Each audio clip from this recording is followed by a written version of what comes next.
자, 이제 3교시. 우리 지난 시간, 앞 시간까지 이제 지적 측량을 이제 다 마무리하지 못하고요. 이제 이어서 계속 지적 측량을 보도록 하겠습니다. 자, 그 다음 이제 11번째로 등장하는 게 이제 지적 재조사 측량입니다. 지적 재조사 측량.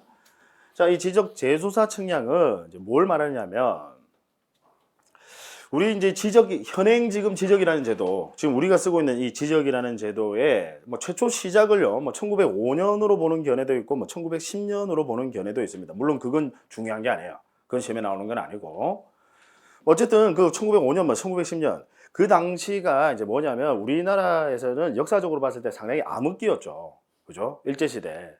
그죠? 그래서 일본이 이제 침략을 함으로써 이제 뭔가 이제 걷어가려고 하니까, 세금 가져가는 거죠. 걷어가려고 하니까 조사를 할 필요가 있더라라고 해서 이제 나온 제도가 이제 지적이라는, 현행 우리가 쓰고 있는 지적이라는 제도인데, 아주 이제 그 당시 기술 생각해 보면요, 그 당시 기술로 이제 측량을 했어요. 현재 여러분 우리나라의 이 발달된 과학 기술 아시죠? 여러분 그 체감하십니까? 얼마나 우리나라의 과학 기술이 발달했는지. 저는 체감을 해요. 한 번씩 그 외국에 나가보면 아마 여러분들도 경험하셨을 겁니다. 우리나라처럼요, 이 PC방 가보면 인터넷 속도 엄청 빨라요. 누르면 바로 튀어나오고, 속도도 엄청 빠르고. 거기다가 제가 알기로 대한민국이 전 세계 OECD 국가, 나름은 이제 선진국 반열에 들어가 있다는 그 OECD 국가 중에서 전자정부 우리나라가 1위를 연속으로 5번인가 했었어요. 아주 전산화 시스템이 잘 발달되어 있는 나라입니다. 이 발달된 과학기술 가지고 측량을 해보니까 타당성이 없더라. 안 맞는 데가 한두 집이 아니에요. 특히 이제 시골에 가보시면 그렇습니다. 한두 집만 안 맞는 것 같으면 그냥 둘이서 분쟁을 해결하는 방법, 즉 협의를 한다든지 아니면 소송을 통해서 해결을 한다든지, 한두 집만 안 맞으면 그렇게 해결하면 되는데, 문제는 그 지역 일대가 전부가 안 맞는 거예요. 전부가 안 맞는 겁니다. 그렇다고 전부가 다 소송을 하고 그럴 수는 없지 않습니까? 그래서 지적 재조사에 관한 특별법이라고, 이건 우리 공간정보법의 특별법입니다. 지적 재조사에 관한 특별법에 따라서 아예 지적 자체를 다시 재조사합니다. 당연히 재조사하면서 도면 작성합니다. 도면 작성하시려면 뭐 하셔야 돼요? 측량하셔야 돼요. 그래서 이때 실시하는 측량을 지적 재조사 측량이라고 하는데, 자, 여러분, 지적 재조사 측량은요, 이 재조사에 관한 특별법이 우리 시험 범위가 아니에요. 시험 범위가 아니니까 재조사에 관한 특별법은 내용은 시험에 안 나와요. 그럼 여러분들은 뭐만 알아두시면 되느냐? 지적 재조사 측량은 지적 측량 실시 사유 종류 중에 하나 맞습니까? 맞다라는 거예요. 맞으니까 적어 놓은 거예요. 그러니까 아까 왜 소재처럼, 우리 토지 표시 중에서 소재도 토지 표시는 맞지만 그에 관해서는 우리 공간정보법의 규율 대상이 아니니까 제가 시험에 따로 안 나온다고 했잖아요. 똑같은 겁니다. 지적 재조사 측량도 지적 측량 실시 사유 종류 중에 하나는 맞지만 이 재조사에 관한 특별법은 우리 시험 범위가 아니다라는 거예요. 그래서 자세한 내용, 여기 있는 자세한 내용은 시험에 출제하지 않는다라는 거. 되셨죠? 자, 그 다음 이제 경계보건 측량입니다. 경계보건 측량. 자, 경계보건 측량. 만약에요, 여러분,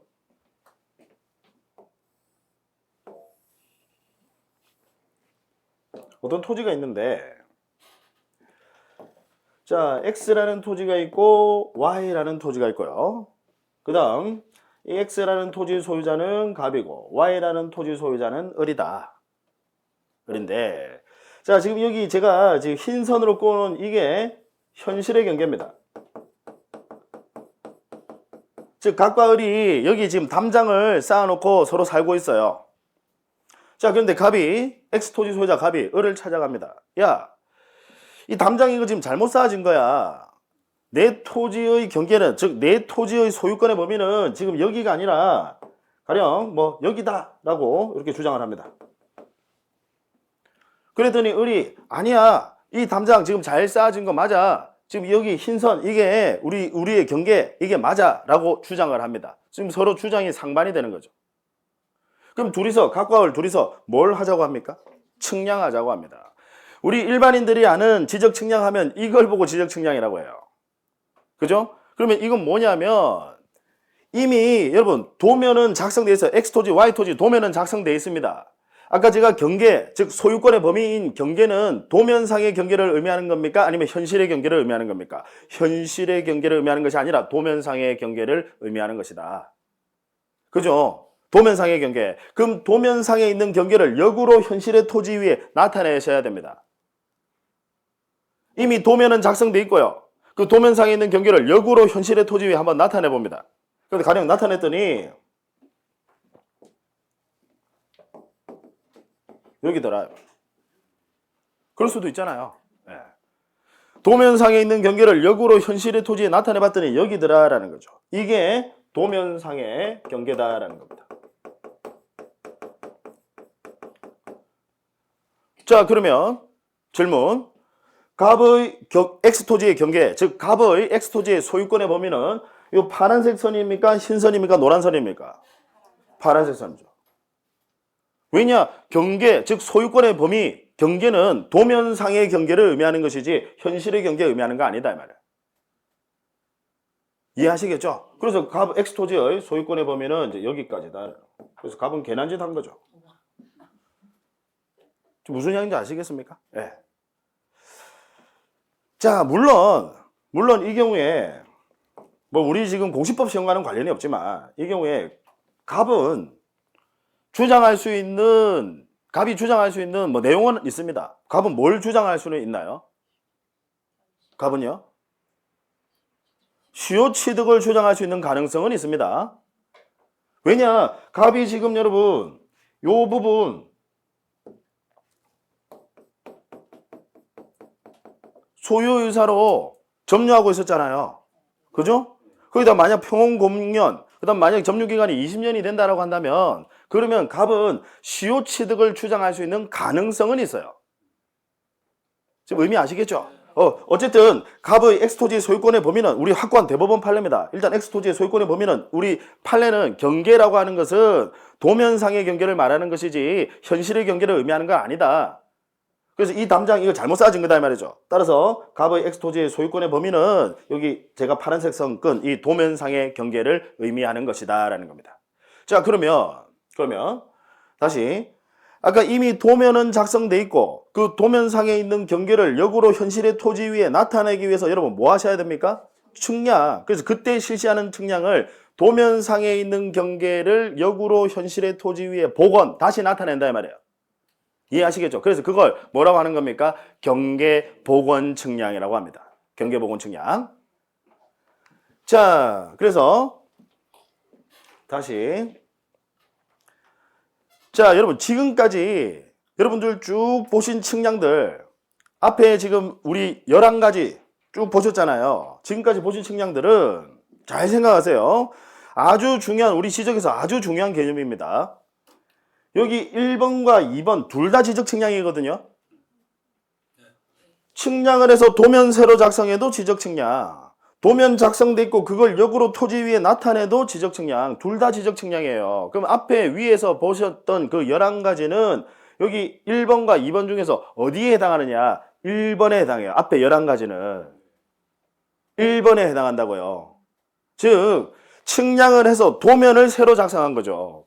예를 들어서 신규 등록 측량해서 도면 작성했죠. 그죠? 뭐 분할 측량해서 도면 작성했고요. 등록 전환 측량 역시 측량해서 도면 새로 작성했습니다. 다 마찬가지로 여러분 측량을 해서 도면을 새로 작성했는데 지금 보신 경계복원 측량은 이미 도면은 작성돼 있고 그 작성돼 있는 도면을 현실의 토지 위에 역으로 나타내기 위해서 실시한 지적 측량이다 이 말이에요. 이해하시겠죠? 따라서 경계복원 측량은 여기서 아주 중요한 개념입니다. 경계복원 측량은 어디에 해당하느냐? 여기 동그라미 2번에 해당하더라 이 말이에요.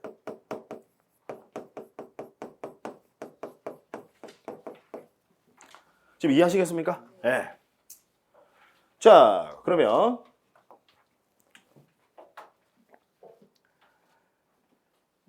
13번의 현황 측량을 한번 보죠. 현황 측량. 정확하게는 이제 지적 현황 측량이라고 합니다. 지적 현황 측량.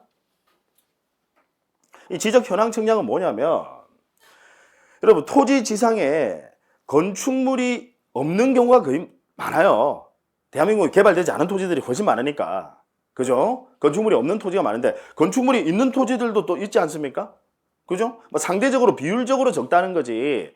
건축물이 없는 토지가요. 근데 건축물이 있는 토지 있지 않습니까? 그럼 건축물이 있는 토지는 그 토지 지상에 그 토지가 도면이 있을 거 아닙니까? 그 도면상에 건축물이 어디쯤 위치하는지 궁금하죠? 궁금하다고 하셔야 돼요. 네, 궁금하잖아요. 도면상에 건축물이 어디쯤 위치하는지. 그래서 그 건축물의 위치, 현황을 알아보기 위한 측량을 지적 현황 측량이라고 합니다. 즉, 건축물의 현황입니다. 건축물이 어디쯤 위치하는지, 그 건축물, 이미 도면은 작성이 돼 있고요. 도면은 작성돼 있고, 그 도면상에 건축물이 어디쯤 위치하는지, 그거 알아보기 위한 측량을 지적 현황 측량이라고 합니다. 자, 그러면 다시.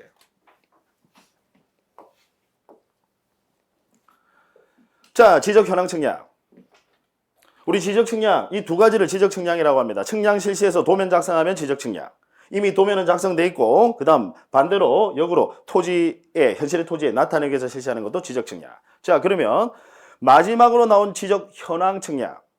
측량을 해서 도면 새로 작성하는 겁니까? 아니면 이미 도면은 작성돼 있는 겁니까? 이미 도면은 작성되어 있는 겁니다. 따라서 이 둘 중에서 어디에 해당하는 거죠? 2번에 해당한다 말이야. 그래서 지적 현황 측량 또한 여기 2번에 해당하는 겁니다. 이미 도면은 작성되어 있다는 거죠. 경계복원 측량은 작성되어 있는 도면의 경계점을 역으로 현실의 토지에 나타내기 위해서 실시하는 것. 그거 경계복원 측량. 이미 도면 작성되어 있단 말이죠. 그 다음 지적 현황 측량은 역시 이미 도면은 작성되어 있고 그 도면상에 건축물이 어디쯤 위치하는지 그거 알아보기 위한 측량이다. 이미 도면은 작성되어 있어요. 다른 측량들은 측량 다 실시하면 도면 작성하는데 얘들은 도면이 이미 작성되어 있다라는 겁니다. 따라서 요 두 가지는요. 아주 중요한 부분입니다. 측량이 끝나더라도 지적 소관청 등으로부터 검사받지 않습니다. 왜냐? 도면 새로 작성하는 게 아니니까요. 이미 도면 작성되어 있습니다. 다른 측량은 측량 실시하면 다 검사받습니다. 그래서 아까 검사 측량 했었잖아요. 소관청이 검사하기 위해서 실시하는 측량. 다른 측량은 검사받습니다. 그런데 지적 현황 측량과 경계복원 측량은 검사받지 않는다. 왜냐? 도면을 새로 작성하는 게 아니니까. 그 다음 아까 면적 측정 여러분 기억나십니까? 도면을 새로 작성하게 되면 그 도면 가지고 면적을 측정한다라고 했어요. 그죠? 그래서 면적은 도면상의 넓이. 기억나시죠? 예. 자, 근데 이 두 가지는 이미 도면이 작성되어 있습니다. 이미 도면은 작성되어 있고 그 작성된 도면에 의해서 이미 면적은 측정되어 있어요. 따라서 이 두 가지 측량은 측량을 실시하더라도 면적 측정을 합니까? 하지 않습니까? 하지 않는다는.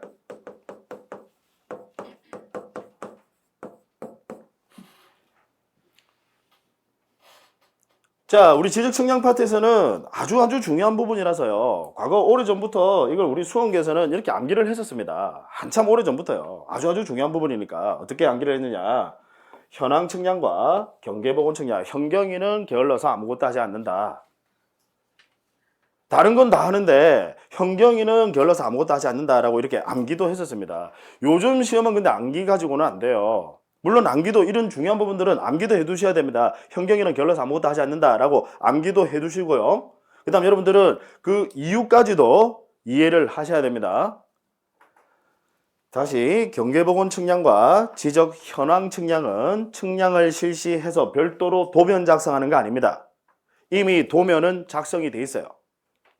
그 작성되어 있는 도면에 의해서 경계복원 측량은 다시 역으로 현실의 토지 위에 나타내기 위해서 실시하는 측량. 그게 경계복원, 다시 나타낸단 말이에요. 경계복원 측량. 그 다음 지적 현황 측량은 역시 이미 도면은 작성이 되어 있고 그 도면상에 건축물이 어디쯤 위치하는지 그 건축물의 현황을 알아보기 위한 측량. 지적 현황 측량. 이 두 가지는 측량을 실시해서 도면을 별도로 새로 작성하는 게 아니다 이 말이죠. 따라서 이미 도면은 작성되어 있으니까 검사받지 않고 이미 작성된 도면에서 면적은 다 측정이 되어 있으니까 면적도 측정하지 않는다라는 거. 되셨죠? 네. 자, 그래서 이제 지적 측량까지 이제 공부를 하셨습니다. 그 다음.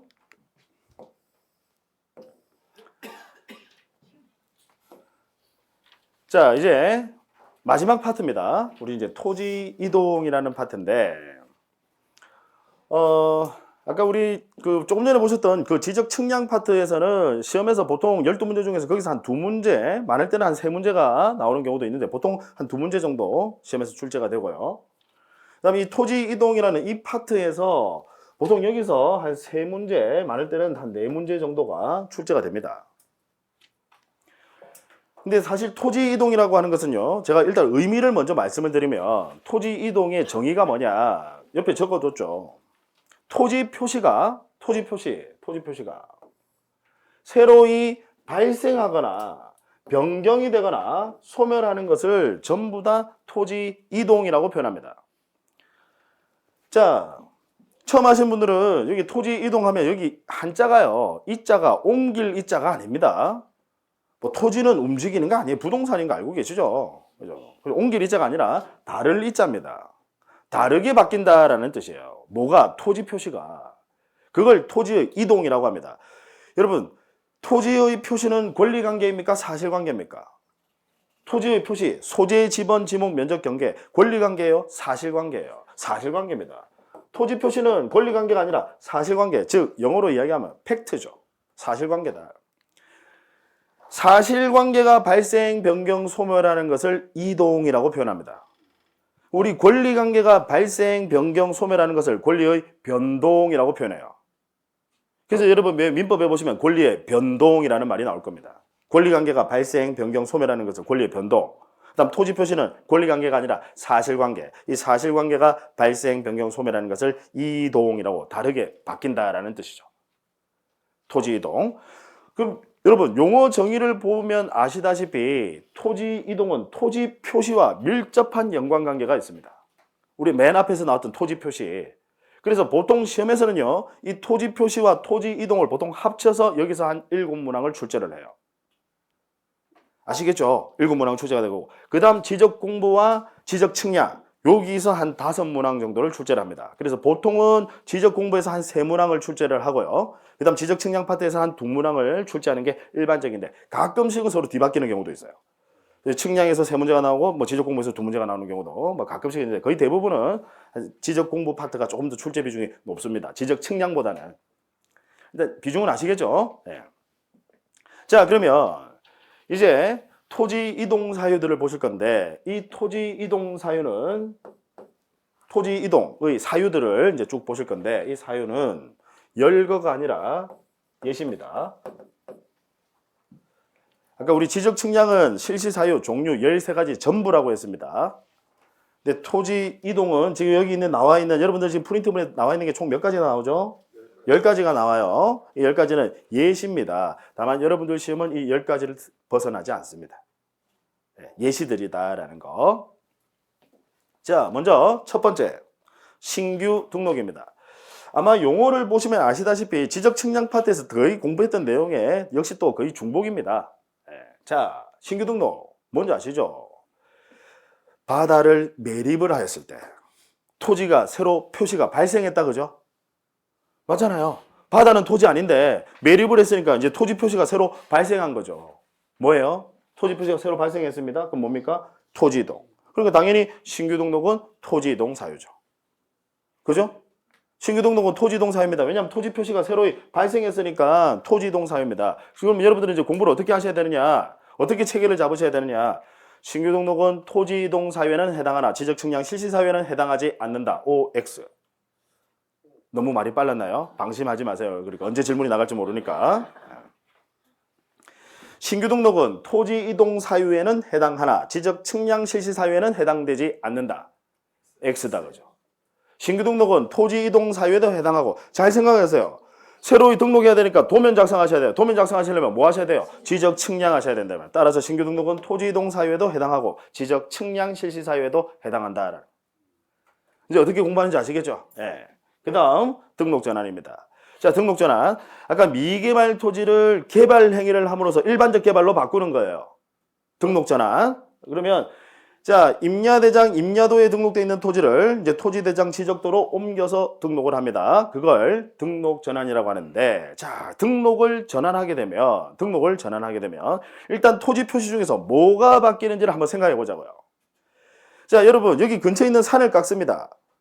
여기 역삼동, 예를 들어 역삼동에 있는 산을 깎습니다. 그럼 산을 깎게 되면 역삼동이 갑자기 무슨 도곡동이 되는 겁니까?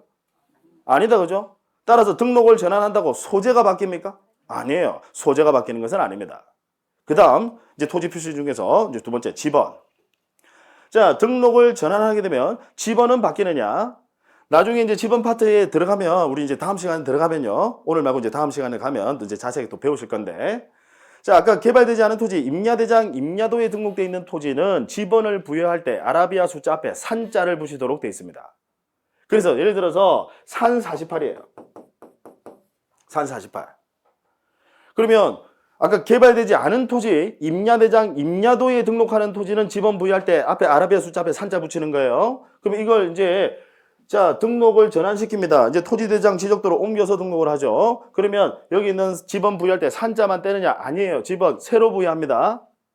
나중에 지번 부여 방식에 대해서 배우실 거예요. 그래서 이 경우에는 바로 옆에 있는 인접 토지의 본번에 부번을 붙이는 방식으로 지번 부여합니다. 좀 이따 나중에 오늘 말고 나중에 배우실 거예요. 일단 그거는 지금 스케치할 때는 필요 없고 어쨌든 지번을 새로 부여합니다. 가령 뭐 123 새로 지번 부여합니다.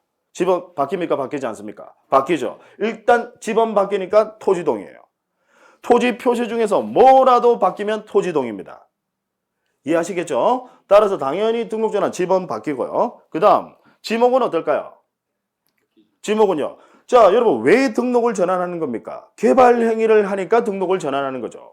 개발 행위를 한다는 것은 토지에 형질 변경이 있다는 것이고 형질 변경이 있다는 것은 지목 변경을 수반합니다. 이해하시겠죠? 따라서 당연히 등록 전환은 원칙적으로 지목도 바뀝니다.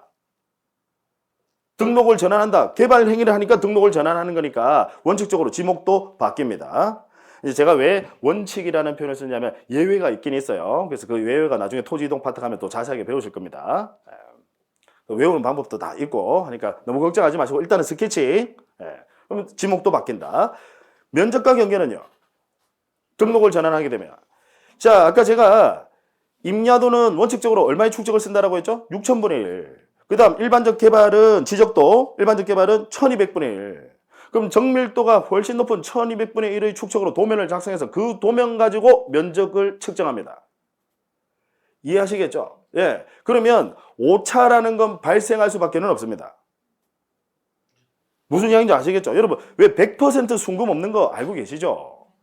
정밀도가 높으면 99.9, 99.99 가는 겁니다. 100%는 없어요. 오차는 필연적으로 발생할 수밖에 없습니다. 그래서 만약에 6,000분의 1에서는 점 하나 차이가요. 약간의 점 하나 차이가 이게 1200분의 1의 축적으로 도면 작성하게 되면 차이가 확 나버립니다. 이해하시겠습니까? 따라서 면적과 경계도 원칙적으로 바뀝니다. 따라서 등록 전환은 소재를 제외하고 나머지는 다 바뀌어요. 원칙적으로. 의미 아시겠죠? 그러면 등록 전환 당연히 토지 이동에 해당한다 그죠? 뭐라도 바뀌면 토지 이동인데 소재 제외하고 다 바뀌니까 당연히 토지 이동에 해당하죠. 그러면 등록 전환은 지적 측량 실시 사유에 해당한다. OX. O다 그죠? 왜냐? 1200분의 1의 축적으로 정밀도가 높은 축적으로 도면 작성하시려면 뭐 하셔야 돼요? 측량. 그래서 그때는 등록 전환 측량 실시하셔야 되죠. 따라서 등록 전환은 토지 이동 사유에도 해당하고 지적 측량 실시 사유에도 해당한다라는 거. 자, 그 다음 분할입니다. 자, 여러분 토지를 분할 말 그대로 쪼개는 겁니다. 그럼 분할을 하게 되면 새로운 필지는 발생합니다. 그죠? 있는 토지를 분할 쪼개게 되면 새로운 필지가 발생해요. 필지는 발생하고 그 다음에 기존에 있는 필지는 분할을 하게 되면 면적과 경계는 줄어들게 되겠죠. 이해하시겠죠? 따라서 한 필지 이상이 새로이 발생하고 그럼 일단 발생했으면 무조건 토지동이에요. 그죠? 발생하고 그 다음 기존의 필지는 기존 필지는 면적과 경계가 변경이 된다 이 말이죠. 달라진다. 당연히 토지동이죠. 그럼 분할은 당연히 토지동 사유입니다. 그 다음 분할하기 위해서 지적 측량 실시할 필요 있다 없다? 있다. 그래서 분할 측량 실시하셔야 된다. 그 다음 합병입니다. 자, 이번에는요, 두 개 이상의 토지를 하나로 합치는 겁니다. 그걸 합병이라고 합니다. 그럼 토지를 합치게 되면요, 최소한 한 필지 이상은 소멸합니다. 만약에 세 개의 토지를 하나로 합쳤다, 그럼 두 개는 소멸하는 거죠. 이해하시겠죠? 네. 따라서 한 필지 이상이 소멸했으니까 역시 토지동입니다. 그 다음, 기존의 필지는 이제 합치게 되면 면적과 경계는 늘어나게 되겠죠. 역시 토지동입니다. 이해하시겠죠? 따라서 합병 당연히 토지 이동 사유에 해당하죠. 그죠? 다만 지적 측량 실시 사유에 해당합니까? 아니에요. 그래서 이 부분을 시험에 잘 내는 거예요. 합병은 지적 측량 실시 사유에는 해당하지 않는다라는 거. 그 다음 지목 변경입니다. 지목 변경. 자, 이 지목 변경의 의미가요, 일정 토지의 개발 행위로 인해서 말 그대로 지목만 바뀌는 겁니다. 지목만 바뀌는 거예요. 그걸 이제 지목 변경이라고 합니다. 지목이 바뀌는 거예요. 그게 이제 지목 변경입니다. 자, 제가 이제 일반인들로부터 가장 많이 듣는 질문. 대한민국의 국민은 크게 두 가지로 또 분류하는 방법이 있는데요. 아까 민간인, 군인 말고 또 분류하는 방법이 있어요. 하나는 일반인, 또 하나는 공인중개사 공부를 공부하시는 분. 공인중개사 공부를 공부하지 않으신 분은 이제 저는 일반인이라고 합니다. 제가 말하는 일반인. 그럼 일반인들로부터 제가 가장 많이 듣는 질문이 뭐냐면, 농지에 집을 지을 수 있느냐, 농지에 뭔가 개발, 건축 행위를 할 수 있느냐, 농지에다가 건축 행위를 할 수 있느냐라는 질문을 가장 많이 듣습니다. 여러분은 이제 일반인 아니에요. 이미 여기 발을 들여놓는 순간 이제 일반인 아닙니다. 그러면 일반인이 그런 질문을 하시면 여러분들 뭐라고 답을 하시겠습니까? 농지에 건축 행위를 할 수 있느냐라고 물어보면 여러분들 뭐라고 답을 하시겠습니까? 일단 질문 자체가 틀린 질문이거든요. 그러니까 그 답을 할 수가 없어요. 근데 일반인들은 거의 대부분 그렇게 물어보세요. 농지에 건축행위를 할 수 있느냐. 질문 자체가 틀린 질문입니다. 왜냐? 건축행위 여부는요, 여러분, 농지라고 하는 건 여러분 나중에 공법에서 배우실 건데요. 농지는 지목이 전답 과수원, 그걸 농지라고 합니다. 그럼 지목이 뭐냐는 건축행위 여부랑은 아무런 관련이 없어요. 지목이 무엇이냐는 건축행위 여부랑은 아무런 관련이 없습니다. 그럼 건축행위는 여러분 여부는 뭘 가지고 결정을 하느냐면 그 해당 토지의 토지 이용계획, 우리 국토의 계획 및 이용에 관한 법률에 따라서 토지 이용계획이 뭐로 설정이 되어 있느냐. 즉 용도지역, 용도지구, 용도구역이라는 게 있습니다. 그래서 용도지역에는 다시 도시지역, 그 다음 용도지역, 도시지역, 관리지역, 그 다음에 공업지역, 녹지지역 있고, 그 다음 또 도시지역은 여러분 또 아시죠? 또 뭐가 있습니까? 상업지역, 주거지역, 상업지역, 공업지역, 녹지지역이 있고, 또 주거지역은 다시 또 준주거 제1종, 제2종, 제3종에서 각각 있잖아요. 이 용도지역과 용도지구, 용도구역이 뭐로 지정이 되어 있느냐에 따라서 각각 건폐율과 용적률도 정해집니다. 지금 무슨 양인지 아시겠죠? 지목과는 관련이 없어요. 거기다가 그럼 건축행위를 하려면 다시 또 일단 국계법이 기본이고요. 거기다가 건축법의 적용을 받습니다. 그래서 건축을 하려면 최소한 4m 이상의 도로와 접하고 있어야 돼요. 4m 이상의 도로와 몇 미터 이상 접해야 되느냐? 2m 이상 접해야 됩니다. 그래야 건축행위를 할 수 있어요. 지금 무슨 이야기인지 아시겠죠? 건축행위 여부는 지목과는 아무런 관련이 없습니다. 그러니까 질문 자체가 잘못된 거예요. 예를 들어서 농지, 물론 실제로 한 번도 본 적은 없지만 농지가 만약에 중심상업지역에서 나는 지금 돈이 많아서 내 중심상업지역 강남에 농지 지금 강남에 땅 한 100평 사서 내가 농사 짓겠다는데 국가가 그걸 말리지는 않습니다. 무슨 얘기인지 아시겠죠? 그럼 중심상업지역에 농지가 있을 수도 있다라는 거죠. 이론적으로는. 물론 실제로는 제가 본 적은 없지만. 근데 여러분, 제2종 일반 주거지역, 전용 주거지역, 그 다음 제1종, 제2종, 제3종 이런 거 있잖아요. 그 주거지역. 주거지역은 현재 여러분 실제로 농지로 활용되는 경우가 많습니다. 서울에서나 보기 힘들지 지방에 내려가면 많아요. 제2종 일반 주거지역인데 거기 농사 짓고 있어요. 많습니다. 무슨 이야기인지 아시겠죠? 그 지목은 건축행위랑은 아무런 관련이 없습니다. 그래서 만약에 현재 농지로 쓰고 있다 하더라도 제2종 일반 주거지역, 그럼 제2종 일반 주거지역이면 웬만한 건축행위 할 수 있어요. 거기다가 건폐율은 60%나 됩니다. 나중에 이제 공법에서 배우실 거예요. 어쨌든 이제 그런 개념들을 여러분들이 잘 모르셔가지고 심지어 공인중개사 자격을 취득하신 분조차도 그런 질문을 하시더라고요. 제가 이제 그런 질문을 받으면 상당히 안타깝습니다. 어쨌든 여러분 지목은 건축행위 여부랑은 관련 없다 그죠? 네, 그래서 만약에 농지인데 거기다가 이제 건축행위가 가능해서 집을 지었다라는 거죠. 그럼 집을 지었어요. 그럼 이제 지목이 뭐로 바뀌는 겁니까? 대로.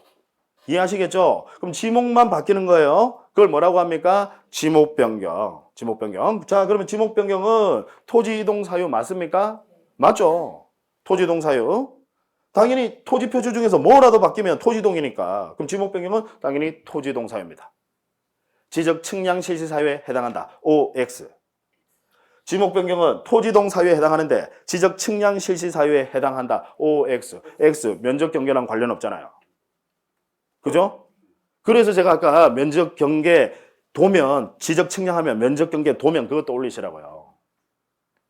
이해하시겠죠? 예, 따라서 지목 변경은 토지 이동 사유에는 해당하나 지적 측량 실시 사유에는 해당하지 않는다.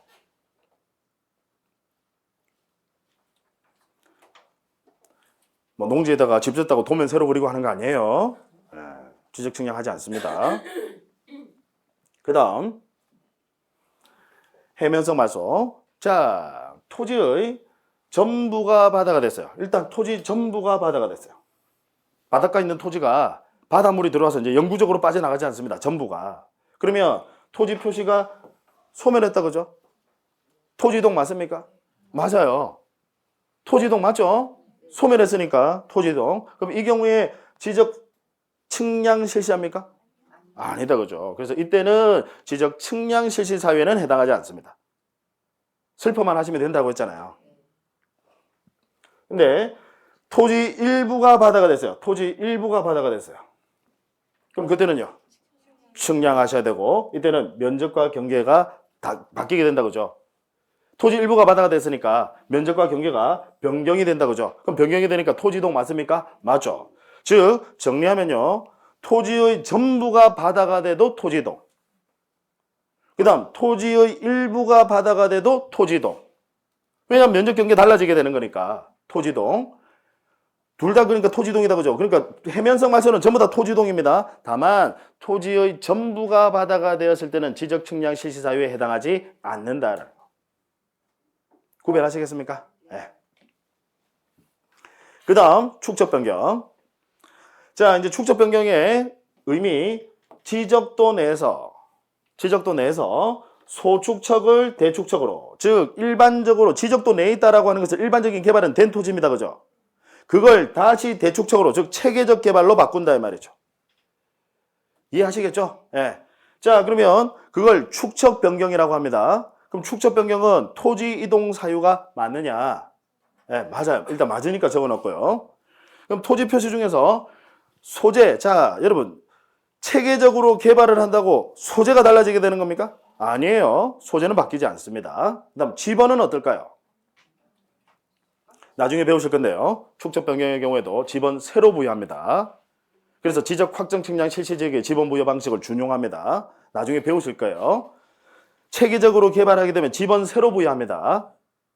아시겠죠? 지번도 바뀌어요. 그 다음 지목은 어떨까요?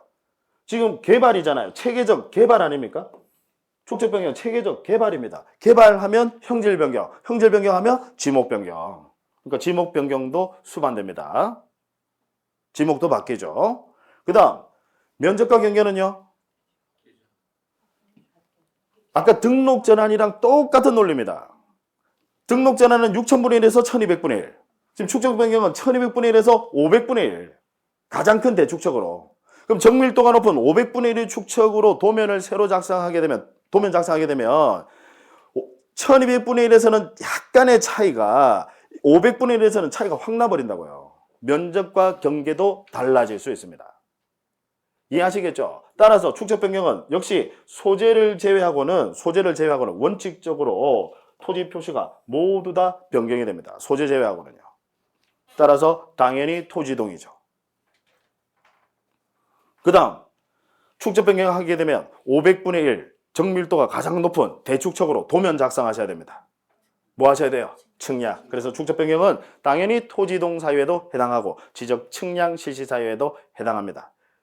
특히 나중에 축적 변경은요, 매년 반드시 한 문제가 독립해서 출제가 됩니다. 축적 변경은. 그래서 축적 변경은 구체적인 절차도 나중에 가면 자세하게 살펴볼 겁니다. 외울 거 거의 없어요. 그냥 이해만 하시면 끝나는 거예요. 다 제가 여러분들 최대한 이해를 시켜드릴 테니까 너무 걱정하지 마시고요. 너무 부담감 가지지 마세요. 아마 공부 특히 처음 하시는 분들은 이거 뭐 내가 이렇게 어려운 시험일 거라고 생각 못 하고 왔는데 뭐 이것도 해야 되고 뭐 이것도 해야 되고 해야 될 게 너무 많다라고 해서 많이 이제 부담을 느끼실 건데, 여러분 이 공부를 하시는 데는요, 물론 너무 오만해서도 안 되지만 그 약간의 여러분 그 자신감이라는 것은 공부에 있어서 아주 중요합니다. 제가 보기에는 여러분들 아니면 합격하실 분들이 안 계세요. 충분히 합격하실 수 있으니까 그런 자신감 가지시고 임하셔야 됩니다. 충분히 돼요, 여러분. 계속 반복해서 하시다 보면, 특히 뭐 공시법은 이제 설명 계속 듣다 보면 이해 다 하십니다. 너무 걱정하지 마시고요. 뭐 이제 제가 이제 강의도 해야 되고 여러분들 다독거리기도 해야 되고 할 일이 많습니다. 자, 그다음 등록상 정정. 자, 등록상 정정. 가령 소재가 잘못 등록이 돼 있어요. 정정합니다. 정정합니다. 토지동 맞습니까? 맞죠. 토지 표시 중에서 뭐라도 지적공부에 등록된 토지 표시 중에서 뭐라도 바뀌니까 등록상 정정. 소재를 정정한다. 토지동. 그 다음 지번을 정정한다. 토지동. 지목을 정정한다. 토지동. 면적경계 정정한다. 토지동. 다 토지동이죠. 이해하시겠죠? 그래서 등록상 정정은 당연히 토지동 사유에 해당하는데, 자, 중요한 것은 소재, 지번, 지목을 정정하는 경우에 지적 측량 실시 사유에 해당한다. OX, X다 이 말이죠. 소재, 지번, 지목을 정정하는 경우에는 지적 측량 실시 사유에 해당하지 않습니다. 그럼 어떤 경우에 면적과 경계를 정정하는 경우에는 이때는 지적 측량도 실시하셔야 된다. 그래서 아까 측량 성과도를 첨부하셔야 된다라고. 그죠? 소재, 지번, 지목, 면적, 경계 뭐라도 정정하면 다 토지동이에요. 토지동인데 특히 면적과 경계를 정정하실 때는 그때는 지적 측량 실시 사유에도 해당한다라는 거. 그 다음 9번 행정구역 개편 또는 행정구역 변경 같은 말입니다. 가령 예를 들어서 과거에 경기도 김포시였는데 서울특별시 강서구로 행정구역이 변경이 됐습니다. 일부가. 김포시 중에 일부가. 그래서 여러분 아시잖아요. 왜 김포공항이 김포시입니까? 서울입니까? 서울특별시입니까? 서울특별시 모르세요? 서울특별시입니다. 서울특별시 강서구잖아요. 과거에는 김포시였어요. 과거에는 정확하게 김포군이었습니다. 무슨 이야기인지 아시겠죠? 네. 예전에 여러분 혹시 아시는지 모르겠는데 이 서울 지역에 계시는 분들은 별로 관심이 없으신 것 같은데, 왜 신공항 하면서 밀양 신공항 그다음에 부산에 가덕도 하면서 그게 막 정치적으로도 많이 이제 문제가 되고 그래 했었는데, 결국은 김해로 확장으로 지정이 됐어요. 확장으로 결정이 됐어요. 김해공항 확장. 여러분 김해공항은 경상남도입니까? 부산광역시입니까? 여러분들 모르시죠? 네. 김해공항은요, 부산광역시 역시 강서구입니다. 강서구 대제동이에요. 네. 그러니까 참 제가 보기엔 그런 것 같아요. 이게 정치적으로도 이 부산광역시, 이 광역시라는 게 상당히 의미 있고요. 커요. 그러니까 이 경상남도 또는 경상북도 합쳐도 부산광역시 이기는 게 쉽지 않은 것 같다라는 그런 생각도 듭니다. 어쨌든 그건 중요한 거 아니고요. 행정구역이 변경, 개편이 됐습니다. 그럼 행정구역이 개편, 변경이 되면 뭐가 바뀝니까? 소재 바뀌죠? 그럼 여러분 김포시에서 쓰던 지번 그대로 쓸 수 있습니까? 없어요. 지번 새로 부여하셔야 됩니다. 이해하시겠죠? 따라서 소재와 지번이 바뀝니다. 행정구역이 개편되면 소재와 지번의 변경이 생기죠.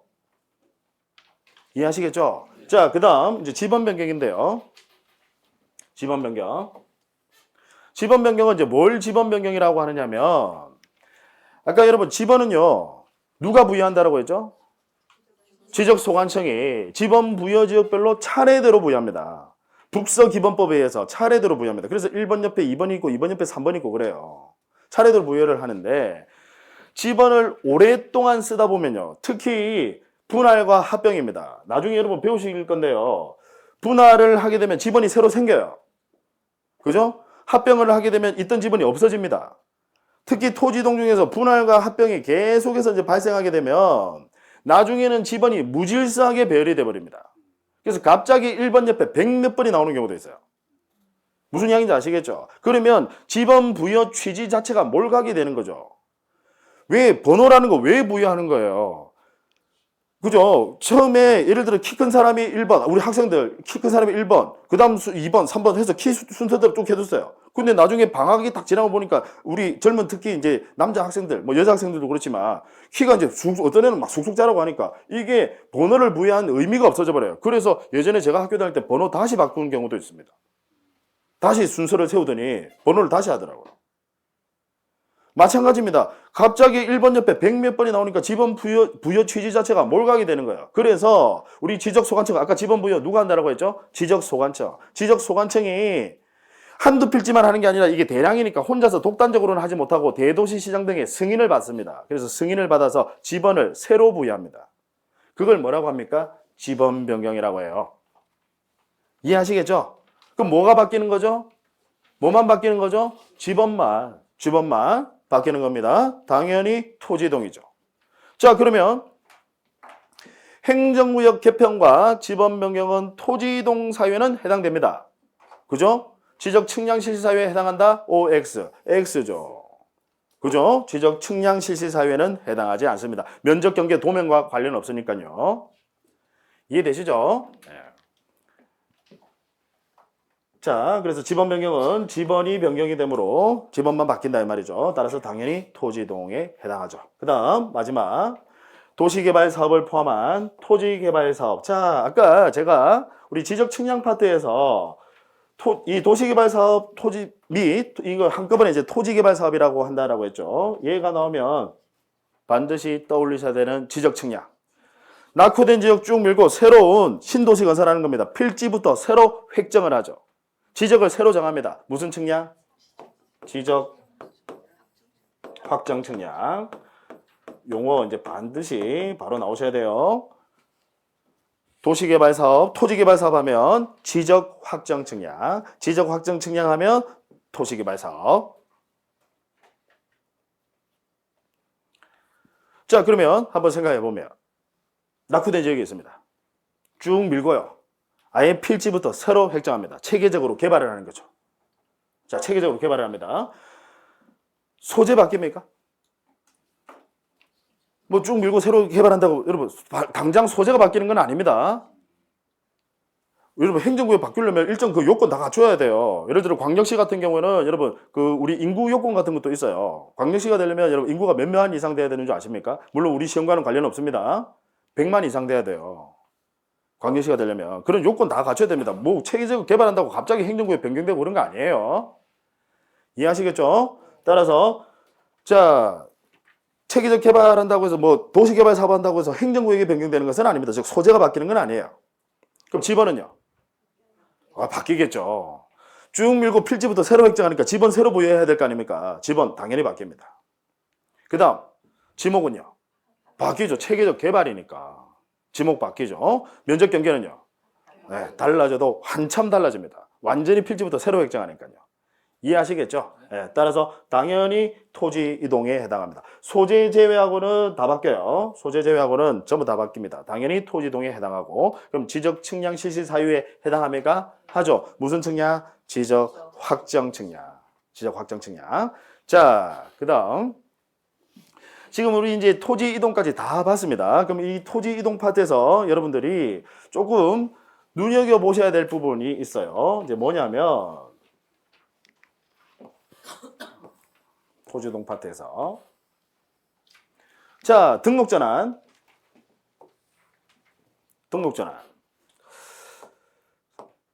질문 한번 해볼게요. 여러분, 등록전환은요, 대상 토지가 원칙적으로 한두 필지, 즉 필지 숫자는 소량일까요? 아니면 수많은 필지, 대량을 그 전제로 할까요?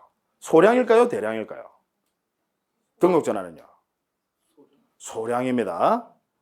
등록자라는요, 대상 토지가 소량이다라는 부분 체크해 두세요. 한두 필지, 즉 무슨 이야기냐면 여기 근처에 있는 여러분 산을 하나 개발하는 거예요. 한 필지의 면적이 수십만, 수백만 제곱미터입니다. 한 필지의 면적이에요. 원칙적으로 그 대상 토지는 그냥 한두 필지를 그 전제로 합니다. 그래서 여러분 신규 등록과 등록 전환은 한두 필지 소량이니까 나중에 지번 부여할 때 바로 옆에 있는 인접 토지의 본번에다가 그냥 부번을 붙이는 방식으로 지번을 부여하는 겁니다. 한두 필지를 그 전제로 합니다. 이해하시겠습니까? 자, 이에 반해서요.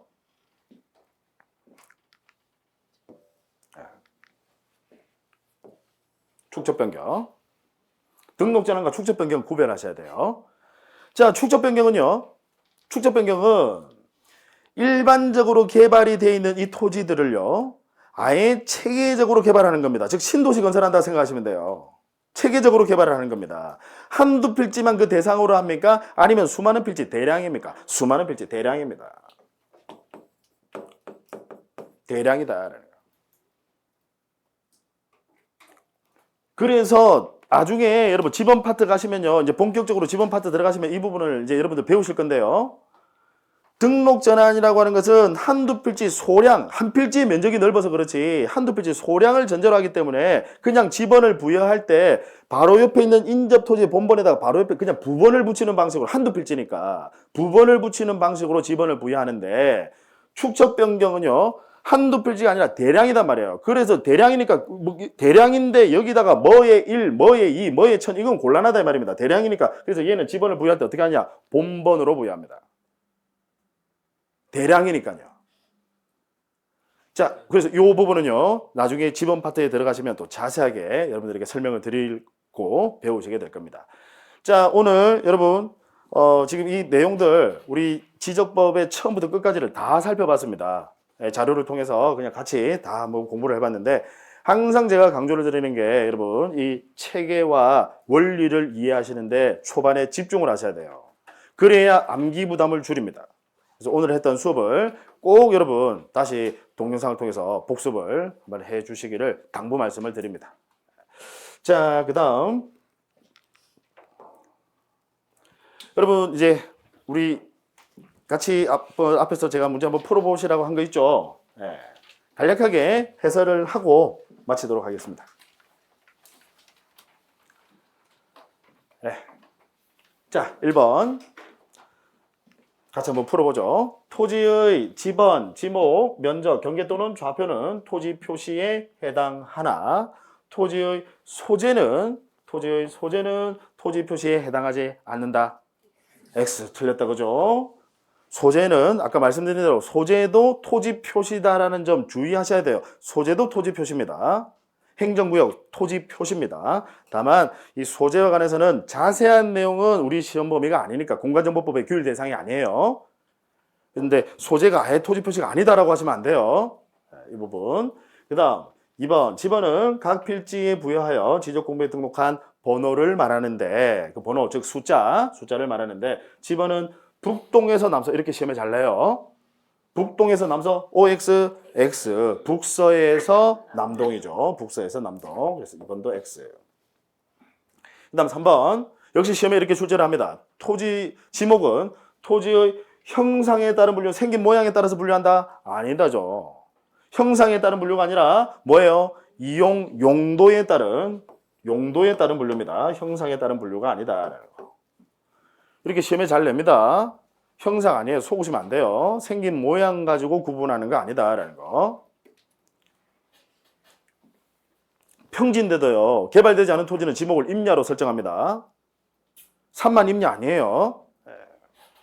그 다음 지목은 여러분 가지수는 총 몇 가지죠? 28가지. 이 부분은 맞네요. 어쨌든 이 부분이 틀려서 3번은 X. 그 다음 4번. 면적이라 함은 지적공부에 등록한 필지의 수평면상의 넓이, 즉 수평면상의 넓이, 이걸 다른 말로 하면 도면상의 넓이를 말하며 경계란 지적공부상에서 특히 여기서 말하는 지적공부는 대장과 도면 중에서 뭐 의미하는 겁니까? 도면. 그래서 도면상에서 필지별로 경계점들을 연결한 직선을 경계라고 하죠. 4번은 오른지문. 그 다음 5번 지적공부란 토지대장, 임야대장, 공유지명부, 대지권 등록부. 이제 여기까지를 우리가 이제 대장이라고 합니다. 대장. 그 다음, 지적도, 임야도 및 경계점 좌표 등록부. 사실 경계점 좌표 등록부는요, 생긴 모양은 대장처럼 생겼어요. 왜냐, 한글과 숫자 나오거든요. 좌표 숫자 나오는데. 근데 왜 얘는 분류를 도면으로 분류하느냐면, 면적 경계랑 관련해서 아까 뭐라고 그랬어요? 도면. 그래서 경계와 관련해서니까 얘는 도면으로 분류합니다. 그래서 경계점 좌표 등록부를 대장 형식의 도면이다라고 이렇게 표현합니다. 이해하시겠죠? 그래서 지적 측량 등을 통하여 조사된 토지의 표시와 해당 토지의 소유자 등을 기록한. 자, 여러분, 우리 지적 공부에도 다른 권리자는 안 나와요. 뭐는 나오느냐면 소유자는 나옵니다. 왜냐, 아까 지적이라는 게 제가 최초의 취지가 뭐라고 그랬습니까? 세금부가 하려면 토지 소유자는 나와야 되겠죠. 납세 의무자. 이해하시겠죠? 그래서 다른 권리자는 안 나오지만 뭐는 나와요? 소유자. 그래서 소유자 등을 기록한 대장 및 도면을 말한다. 옳은 질문. 그다음 6번. 경계점 좌표 등록부를 갖춰두는 토지는 지적 확정 측량. 지적 확정 측량하면 체계적 개발. 그죠? 도시개발사업, 토지개발사업, 체계적 개발. 그다음 축척 변경 측량. 역시 뭐예요? 체계적 개발.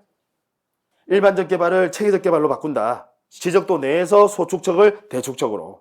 그죠? 체계적 개발. 따라서 체계적 개발이니까 지적 공부 뭐? 경계점 좌표 등록부. 체계적 개발하면 지적 공부 뭐라고요? 경계점 좌표 등록부. 옳은 질문. 역시 시험에 잘 출제되는 질문입니다. 그 다음 7번. 워낙 중요한 부분이죠. 7번. 경계복원 측량과 지적 확정 측량. 속기 쉬워요. 이렇게 시험에 냅니다. 여러분들이 출제자는 다 알거든요. 여러분들이 헷갈릴까 알아요. 경계복원 측량과 지적 확정 측량은 원칙적으로 면적을 측정하지 아니하고 성과에 대해서 검사도 받지 않는다. X. 틀렸네요. 현경이 이게 지적 확정 측량이 아니라 뭐로 바뀌어야 돼요? 지적 현황 측량. 지적 확정 측량이 아니라 이게 뭐로 바뀌어야 된다고? 지적 현황 측량. 지적 현황 측량은 뭐예요? 이미 도면은 작성이 돼 있고 그 도면상에 건축물의 현황, 건축물이 어디쯤 위치하는지 알아보기 위한 측량. 그죠? 그러면 도면 새로 작성하는 겁니까? 이미 도면 나와 있다라는 거예요. 도면 새로 작성하는 거 아니다. 그죠? 따라서 검사받지 않고 면적도 측정하지 않는다. 그래서 현경이는 게을러서 아무것도 하지 않는다. 다른 것들은 다 하는데 현경이는 안 한다. 그래서 지적 확정 측량이 아니라 지적 현황 측량입니다. 말도 비슷하고 하니까 시험에 이렇게 딱 내요. 그 다음 8번. 지적 측량은 지적 소관청에 의뢰하여 지적 소관청이 실시한다. X. 틀렸다. 그죠? 지적 측량은 누가 실시하는 겁니까? 지적 측량 수행자. 지적 측량 수행자면 우리 일단 뭐 기억하자고요? 한국국토정보공사. 한국국토정보공사. 그래서 8번은 X. 그 다음 9번. 신규 등록이라 함은 새로이 조성된 토지, 바다 매립하는 거 이야기하는 겁니다. 새로이 조성된 토지 및 등록이 누락되어 있는 토지. 아까 미등록된 토지. 대한민국에 아직 한 60만 필지 가량의 미등록된 토지가 있다고 합니다. 미등록된 토지를 지적공부에 새로이 등록한다. 즉 토지 표시가 새로 발생한다. 신규 등록. 맞죠? 그 다음 10번. 축척 변경은 임야대장 및 임야도에 등록되어 있는 토지를 토지대장 및 지적도로 옮겨 등록하는 것을 말한다. 틀렸다. 그죠? 그럴싸하잖아요. 틀렸어요? 뭐가 틀렸죠? 축척 변경을 뭐로 바꿔주셔야 되죠? 등록전환. 등록전환은 임야대장 및 임야도에 등록되어 있는 토지를 토지대장 지적도로 옮겨서 등록하는 것을 말한다. 축척 변경이 아니죠. 축척 변경은 지적도 내에서 소축척을 대축척으로 변경하는 것을 축척 변경이라고 합니다.